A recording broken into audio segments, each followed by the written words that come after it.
That same day, word spread throughout Hyzante of Sorsley End's demise, and that of House End along with him. Chapter 10, Part 3, The Reward for Betrayal. Hey guys, it's Skymer here, and welcome back to another episode of Triangle Strategy. In the last episode, I kicked Sorsley's sorry ass, and I delivered justice upon him as he rightfully deserved. I have no shame in this. Honestly, honestly, I still didn't like the idea that I had to hurt him and several other people that were working with him, because I still believe that Hyzante's whole decree of fighting to, I guess atone for your sins as a criminal is just to battle for your life, basically. I don't really get that, but medieval times. That's all we're gonna keep it as. It's medieval times. And we did manage, I want to see what this has to offer for me. Because I'm thinking to myself, I did get the support of quite a lot of the Saintly Seven, and I don't know how they're going to react after the fact. If they're going to be like full-on supportive, or they're just going to be supportive of the fact that I won, and then that's going to be the end-all be-all for them. And I'm just kind of like, well, I don't really know where that's going to go, but I do want to finally get this character story out of the way, because poor Archibald, he's been left on the back burner for quite a while. And I love this guy. He's fantastic. Archibald reminisces about the Salt Iron War with Anna.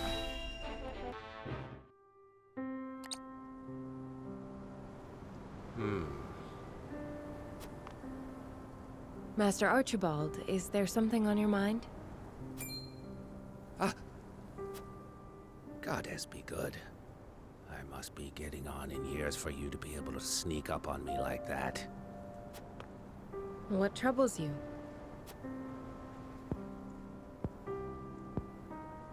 I was only reminiscing. Indeed, days like these tend to blow my mind back a couple of decades or more. Reminiscing about what? The Salt Iron War. Hard to believe it's been 30 whole years. Some days I almost forget my time as one of the Saintly Seven. I defended the Citadel of Sand through the conflict. I was there when Esfrost attacked.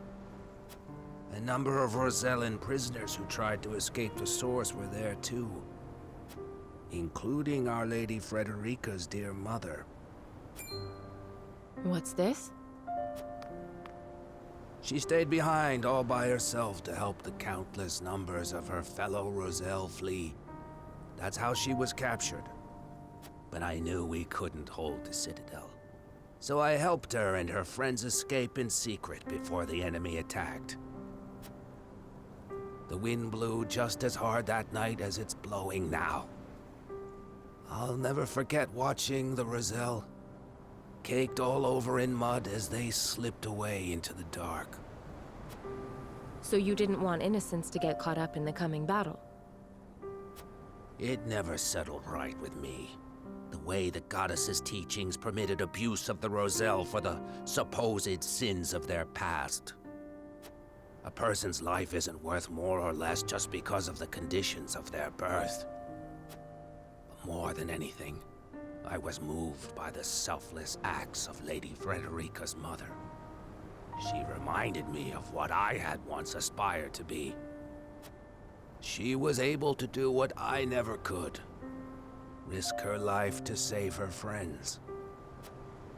I couldn't let someone like that die. Not on my watch.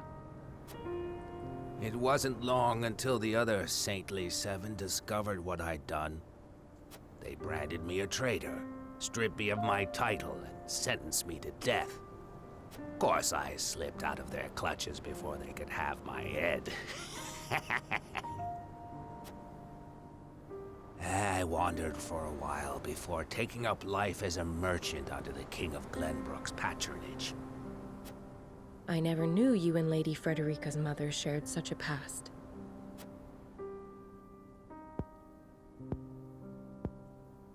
Well, it is in the past. Anyway, let us return. This cold night wind is making my old bones ache something fierce.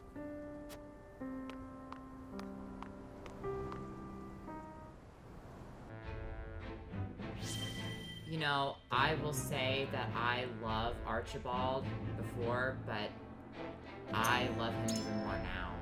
I mean, that was just, I mean, that it touched my heart and my soul. I mean, just hearing about how he used to be part of the Saintly Seven and all he wanted to do was help the Rosellan people.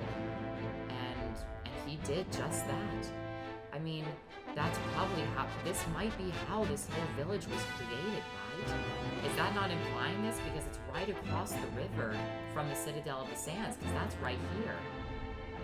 So, was this village created under the guise of Archibald's past decisions? If so, that is incredible. I mean, I wonder if he even knows, you know, where they all escaped to. That would be incredible if he knew, but even more incredible just to maybe have the idea just to tell him about it, right? So, yeah, that was very touching. Wow, what an inspirational story. So anyway, I'm like so entranced by that story. I think my old brain's getting something fierce done to it at this point. Made my brain ache something fierce. Okay, so I'm going to go into the side story first, as per usual. We're going to Central Hyzante. Lila reacts to news of Sorsley's passing.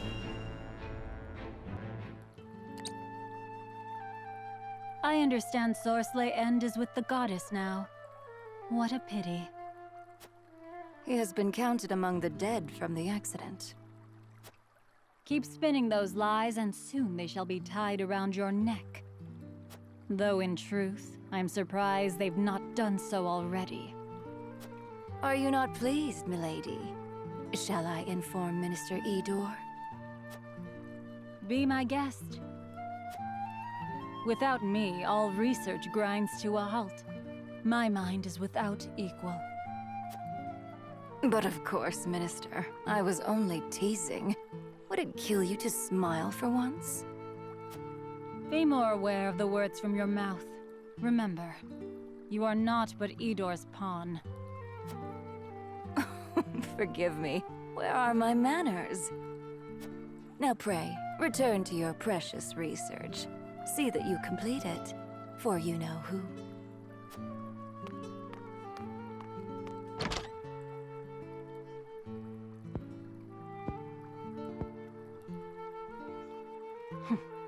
I know full well who it serves. We're all pawns in the end.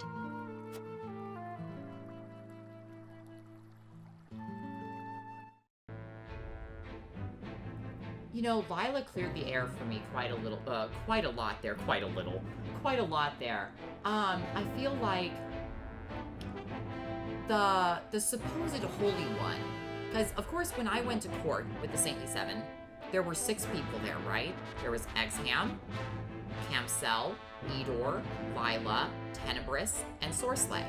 So that is 6 people. The 7th person of the Saintly Seven has not been revealed to us because they're hiding behind those purple curtains up in the corner, up at the top of that staircase that they were all standing on. So something tells me that's the person. It's very possible, you know, I mean, their goddess is just like, you know, that's just part of their religion, but I think that it's the last member of the Saintly Seven who's treating the Saintly Seven as if they were pawns to them. Like, it's not the fact that they're the part of the Saintly Seven, they are, but it's the highest power of the Saintly Seven. When it was originally told to me about the Saintly Seven, I figured that they were all of equal power. It's just that they had different divisions as to what they did. However, now it feels like that there's a Saintly Six, which is that group, and then a higher up version of the Saintly Seven, which is the person behind those purple mysterious curtains. So I'm very intrigued, but also for Lila to say that you're just Edor's pawn, I'm like, damn, what is this freaking hierarchy system that's going on here in this state? I mean, it's crazy. I mean, just just, I mean, it's like an onion. It has tons of layers that you just have to get through. But honestly, it's not as enjoyable as like as onion that would be a topping on a meal or a garnish. But this is like the worst onion ever. This is like onion meets blue cheese. Like, what the heck, man? comparing that to blue cheese. What in the world? Now I just... Sorry to all the blue cheese lovers. I really haven't eaten it myself. I just heard it smells bad. Alright, let's head back into the main story now. Serenoa's party barely has a moment to collect their breaths before a new challenge is laid before them. Fantastic.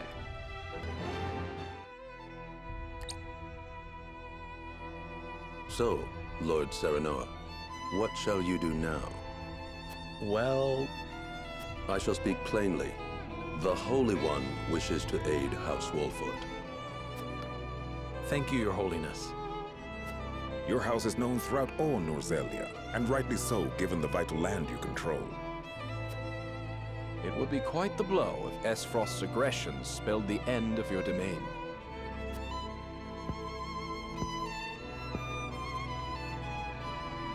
The Hierophant tells me a seat amongst the Saintly Seven shall be yours, should you desire it. And I would not hesitate to accept it if it meant securing peace for my people. Then perhaps we can find common ground. The Hierophant, however, has a concern. I would hear it. The Roselle living in your domain. They are descendants of the sinners who dwell at the source. That is their proper place. There they offer themselves to the goddess in the hopes they may one day atone for their sins. The Hierophant longs to see them return to their rightful home. You would have me surrender them to you? It is not my place to make demands. I am merely to deliver unto you the word of the Hierophant. And so I have done.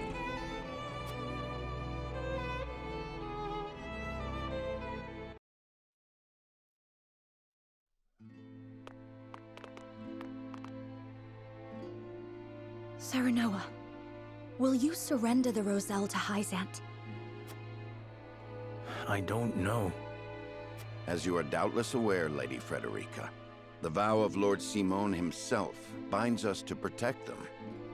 Alas, our house is not what it once was. Is that a reason to cast aside its honor? My father, as well, likely had a hand in orchestrating their protection. Ah, my friends, I apologize that we once again meet under dire circumstances.